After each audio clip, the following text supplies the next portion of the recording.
How can you book more quality sales calls and close more deals in the B2B space? 3 things you need to know. Let's go. The first thing that has to happen is that your lead list, the quality of that lead list has to be rock star. You cannot have a list of people that you're messaging via LinkedIn or emailing via cold email to people who don't want what you have.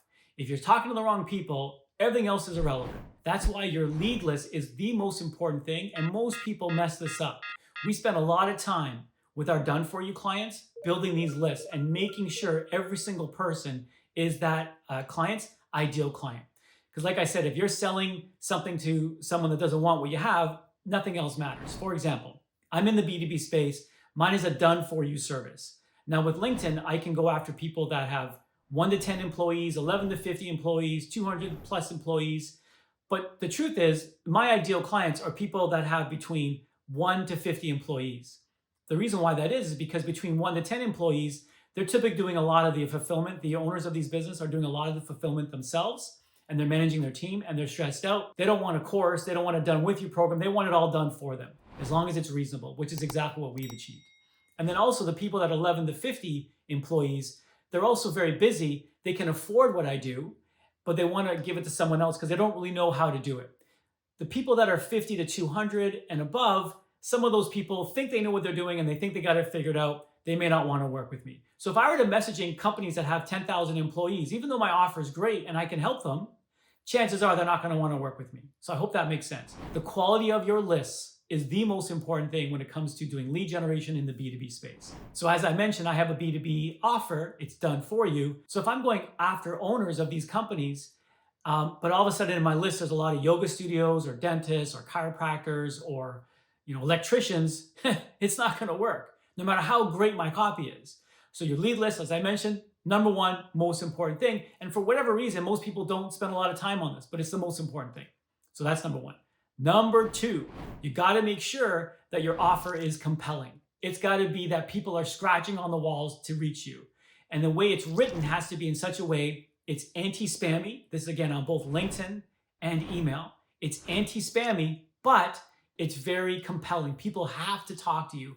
They cannot wait to reach out to you because your offer is unique, it's compelling, and there's results.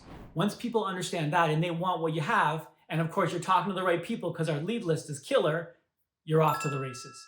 Very, very important that your offer speaks to your audience. And when we write offers, it's very important that you understand this. We want to write offers in such a way that we're not just explaining what we do so that the leads understand what we're doing. We want the lead to feel understood, that we understand what they're going through, what their pain points are. This one little secret, I learned this along my journey. This is everything that we do is based on what I just said about that they feel understood. That's how when we're writing for our done for you clients, when we write their about section and their headline and what we put in the featured section for LinkedIn, we keep that in mind because it's so, so important that your leads feel understood and that you're with them, you're one with them. You're not there and they're over here, you're together. And they feel like you understand their pain points and that you have a solution for them. So making your leads feel understood is part of copywriting when you're writing copy for your LinkedIn outreach and also for your email. Again, we do this for our clients. So that's number two. Number three, you gotta have a call to action somewhere in your drip, whether it be on the email drip or the LinkedIn drip.